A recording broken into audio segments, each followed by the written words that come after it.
Mega TV நேயர்களுக்கு வணக்கம். பெண்கள்.com நிகழ்ச்சியில் உங்கள் அனைவரையும் சந்திப்பதில் பெருமகிழ்ச்சி. பொதுவா இன்னைக்கு சர்க்கரை நோய் வந்துருச்சு அப்படின்னு சொல்லி சொன்னோம்னாலே ஒரு 1 இயர்ல நீங்க டெஸ்ட் பார்த்துக்கக்கூடிய மிக முக்கியமான ஒரு விஷயம் உங்களுக்கு B12 எவ்வளவு இருக்குது, விட்டமின் டி எவ்வளவு இருக்குது. இந்த விட்டமின் டி பற்றாக்குறையும் B12 பற்றாக்குறையும் இன்னைக்கு அதிகப்படியாக சர்க்கரை நோயாளிகளுக்கு இன்னைக்கு இருக்குது. சர்க்கரை நோயாளிகள் மட்டுமல்ல, பல பேருக்கு இருக்கக்கூடிய ஒரு ப்ராப்ளம் இன்னைக்கு B12 டெஃபிஷியன்சி. இந்த B12 டெஃபிஷியன்சி என்னலாம் பண்ணுங்க அப்படின்னம்னா, உங்களுடைய நரம்புகளை பலவீனப்படுத்தும். உங்களுடைய நரம்பு மண்டலம் சார்ந்த பிரச்சனைகள நம்ம உடம்புக்குள்ள குடுக்கும். உடம்புல நரம்பு மண்டலம்ன்றது ரொம்ப மிக முக்கியமான மண்டலம் இல்லையா? உச்சந்தலைல இருந்து உள்ளங்கால் வரைக்கும் நரம்புகளால எல்லா உறுப்புகளையும் இணைக்கப்பட்டிருக்குது. நரம்புகள் மூலமா சிக்னல் போய்க்கிட்டு இருக்கு அப்படின்னு நமக்கு தெரியும். அப்ப இந்த நரம்புகள்ல தளர்ச்சி ஏற்படலாம், இறுக்கங்கள் ஏற்படலாம், செயல்பாடுகள்ல குறைபாடு ஏற்படலாம், சிக்னல் தடைபடலாம். அப்ப கால் பாதத்துல கொஞ்சம் மரத்து போகுதுங்க, கால் பாதம் மட்டும் எரிச்சல் வருதுங்க, இப்படியெல்லாம் சில அறிகுறிகள் கொடுக்கலாம்.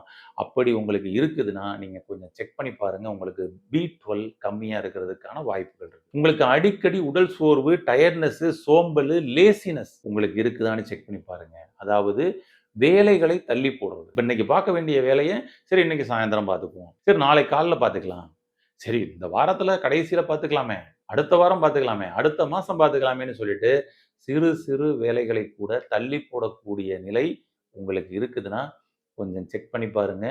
B12 கம்மியா இருக்கிறதுக்கு வாய்ப்புகள் இருக்கு. உங்களுடைய தசைகளில் இறுக்கம், தசை தளர்ச்சி, உடல் தொளதொளன்னு தொங்குது, மசில்ஸ் எல்லாம் கூட தளர்ச்சி ஆகுது அப்படின்னா கூட B12 கம்மியா இருப்பதற்கான வாய்ப்புகள் இருக்குது.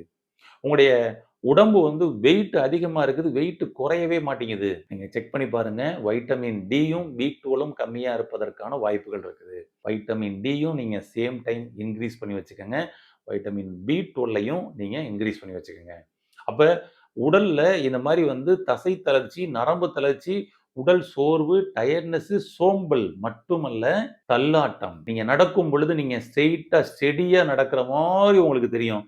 ஆனா பார்த்தீங்கன்னா, ஒரு பக்கமா உங்கள அப்படி தள்ளி விடுற மாரி ஒரு சூழல் இருக்கும். அப்ப அப்படியே ஒரு பக்கமா தள்ளுதேன்ற கூட ஒரு ஃபீல் உங்களுக்கு வரலாம். அப்ப நடையில் தள்ளாட்டம் கூட ஏற்படலாம். ஒரு ஸ்டெடியா நடக்க முடியாம தள்ளாட்டம் ஏற்படலாம். அதெல்லாம் இருக்குதுன்னா கூட வைட்டமின் B12 கம்மியா இருக்கலாம். இப்ப இந்த வைட்டமின் B12 இன்கிரீஸ் பண்றதுக்கும், இந்த விட்டமின் டி இத இன்கிரீஸ் பண்றதுக்கும் நான் என்னங்க பண்ணணும் அப்படின்னம்னா, இயற்கையான முறையில இத சூப்பரா இன்கிரீஸ் பண்ண முடியும். வைட்டமின் டி இன்கிரீஸ் பண்றதுக்கு உணவு முறைகள் சப்போர்ட் பண்ணாது. அதற்கு சூரிய ஒளி மட்டுமே ஒரு சிறந்த தீர்வு. வைட்டமின் B12 உணவு முறையிலேயே நம்ம இன்கிரீஸ் பண்ணிக்கலாம். அப்ப வைட்டமின் டிக்கு என்ன பண்ணலாம் அப்படின்னா, சூரிய ஒளி உங்கள் உடல் மீது நேரடியாக படுற மாரி. குறிப்பா ஒரு 50% நம்ம பாடி அந்த சன் எக்ஸ்போஸ் பண்ணுச்சு அப்படின்னம்னா, ஆட்டோமேட்டிக்கா அந்த வைட்டமின் டி பார்த்தீங்கன்னா, செம்மையா இன்கிரீஸ் ஆகும். ஆனா நல்ல ஃபுல் அண்ட் சர்ட் போட்டு, அது கனமான சட்டை போட்டு நம்ம போய் வெயில்ல போய் நிக்கிறோம்னா கூட, அது ரொம்ப பெர்சன்டேஜ் ரொம்ப கம்மியா தான் நமக்கு ரிசீவ் பண்ணும். அதனால தான் பார்த்தீங்கன்னா ஃபாரினர்ஸ் வெயிலே வராத நாடுகள் இன்னைக்கு இருக்குது இல்லையா? ஆமா. இல்ல வெயில் பார்த்தீங்கன்னா, ரொம்ப கம்மியா வர்றது. வருஷத்திலேயே 3 மாசம் தான் நாங்க வெயிலே பார்ப்போம்.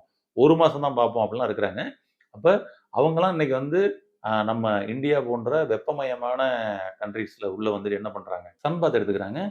ட்ரெஸ் ரொம்பவும் லெஸ்ஸா, ரொம்பவும் நல்லா குறைச்சிட்டு, சூரியன் பார்த்தீங்கன்னா, டைரக்ட்டா அவங்களுடைய உடம்புல நல்லா எக்ஸ்போஸ் பண்ற மாரி பண்ணிக்கிறாங்க. இந்த சூரிய ஒளியில் இருந்து கிடைக்கக்கூடிய வைட்டமின் D3 உங்களுக்கு நேரடியா அப்படி ஃபுல்லா கிடைக்கிறதுக்கு இன்னொரு ஒரு ஈஸியான ஒரு சொல்யூஷன் இருக்குது. பாதாம் ஆயில். இந்த பாதாம் ஆயில நீங்க உடம்புல அப்படியே மேல ஸ்கின்ல அப்படி லேசா அப்ளை பண்ணிட்டு, நீங்க போய் ஒரு 1/2 அன் ஹவர் போய் அந்த சூரிய ஒளியில இருந்தீங்கன்னா, நல்லா ரிசீவ் ஆகுங்க. உங்க உடம்புக்குள்ள நல்லா சேரும். அப்படி தொடர்ந்து பண்ணிட்டே வந்தா, உங்களுடைய வைட்டமின் D3 சூப்பரா இன்கிரீஸ் ஆகும். வைட்டமின் D3 இது நல்லா இன்கிரீஸ் ஆயிருந்தா, உங்க உடம்பு வெயிட் ஆட்டோமேட்டிக்கா குறையும். பல வருஷமா வெயிட்டே குறைய மாட்டேங்குதுங்கன்னு நீங்க ஃபீல் பண்றீங்களா?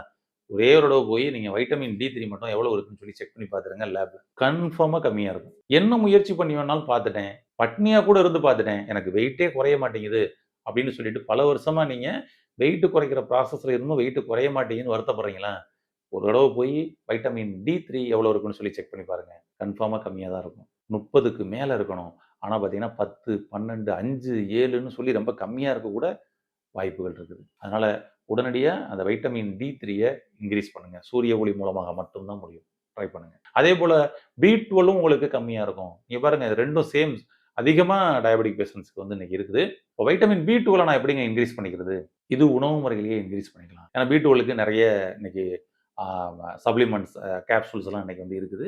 சப்ளிமெண்ட்ஸ், கேப்சூல்ஸ் எடுத்தாலும் சில மாதங்கள்ல உங்களுக்கு திரும்பவும் வைட்டமின் பி12 குறைய தான் செய்யும். அப்ப நேச்சுரலா எப்படிங்க இன்கிரீஸ் பண்ணிக்கிறது அப்படின்னம்னா, நேச்சுரலா இன்கிரீஸ் பண்றதுக்கு பச்சை காய்கறிகள், பச்சை காய்கறிகள் நீங்க அதிகமா எடுத்துக்கிறது ரொம்ப நல்லது. பச்சை கீரைகள் அதிகமாக எடுத்துக்கிறது ரொம்ப நல்லது.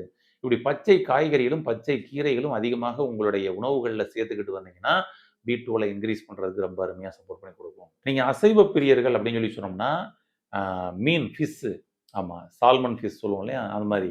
ஆ மத்தி சொல்லுவோம்ல. அது மாரி வந்து மத்தி மீனு. இதெல்லாம் வந்து பார்த்தீங்கன்னா, உங்களுக்கு வைட்டமின் பி12 செம்மையா இன்கிரீஸ் பண்ணக்கூடிய ஒரு அற்புதமானது.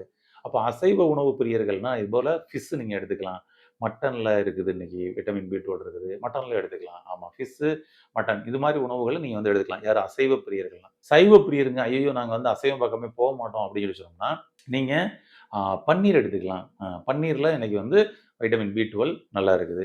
இந்த பன்னீரையும் இன்னைக்கு வெளியில இருக்கக்கூடிய கடைகள்ல கிடைக்கிறது வந்து ஒரிஜினல் பன்னீரா, அனலாக் பன்னீரா அப்படின்னு சொல்லிட்டு அதுவே ஒரு பெரிய டவுட்ல தான் போய்க்கிட்டு இருக்கு. இன்னைக்கு அனலாக் பன்னீரும் வந்து இன்னைக்கு ரெடி ஆகி வந்துகிட்டு இருக்குது. அனலாக் பன்னீர் என்னன்னு தெரியலன்னா கூட நெறைய பேர் இருக்கிறாங்க. அது என்னன்றத நீங்க அப்படி Googleல போய், ChatGPTல போயிட்டு, இல்ல YouTubeலயே போயிட்டு அனலாக் பன்னீர்னா என்னன்னு சொல்லி செர்ச் பண்ணி பாருங்க. அவ்வளவு விஷயங்கள் வரும். அப்ப நீங்க கடைகளில் வாங்கி சாப்பிடக்கூடிய பன்னீர், அனலாக் பன்னீரா? செயற்கை பன்னீர். அவ்வளவுதான். ஓகேங்களா? ஆமா. அப்ப மேக்ஸிமம் வீட்லயே நீங்க பன்னீர் தயார் பண்ணி சாப்பிட்டுக்கிட்டீங்கன்னா கூட ரொம்ப நல்லது. இந்த வைட்டமின் பி12 சூப்பரா இன்கிரீஸ் பண்ண முடியும். இப்படி இயற்கையான முறையில வைட்டமின் பி12 எ உணவு முறைகள் மூலமாக மாத்திக்கலாம். வைட்டமின் டி3ய சூரிய ஒளி மூலமா மாத்திக்கலாம். இப்படி 2யும் நீங்க மாத்திக்கிட்டீங்க அப்படின்னு சொல்லி சொன்னா, உங்களுடைய நரம்பு மண்டலங்கள் பலமாக இருக்கும். கால்பாத எரிச்சலு, அந்த தசை தளர்ச்சி, நரம்பு தளர்ச்சி, நரம்புகள்ல புடிச்சு இழுக்கிற மாரி இருக்கிறது, இது மாதிரி எந்த சிம்ப்டம்ஸும் இல்லாமல் நரம்பு மண்டலங்களை பலப்படுத்தி என்றென்றும் ஆரோக்கியமாக வாழலாம். இதை கடைபிடித்து ஆரோக்கியம் அடைய வாழ்த்துக்கள். நன்றி.